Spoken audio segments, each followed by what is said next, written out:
Bij Raad op de dik tussen Snits en Ljouwert binnen van de morgen 2 auto's op elkaar botst.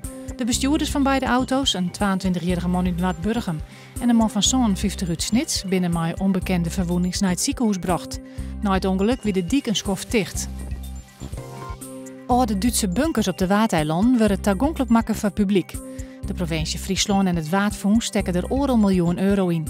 Het zijn bunkers van de Atlantikwal, de Duitse kustlinie in de Tweede Wereldoorlog, die het online is om de allieerden in te houden. Er zijn 15% minder hutrieders op de sneldiek A7.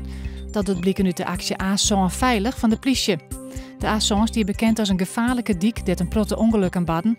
De politie had 2 jaar lang intensief controleren op de hutrieden. Er zijn meer dan 5000 mensen aangehouden en 180 rijbewijzen in naam. Een bibelshop in Sint-Anne is een pandjeshoes begonnen, dat je zaken belienen kennen. Het doel is om mensen te helpen die het financiële zwierigheden hebben. Op deze wijze wil de bibelwinkel in contact komen met mensen in problemen. Joen en vannacht nog buien, een stevige westen-zuidwestenwind en het wordt 9 graden. Morgen 16 graden, de wind draait naar het noordwesten, kans op buien met tonger.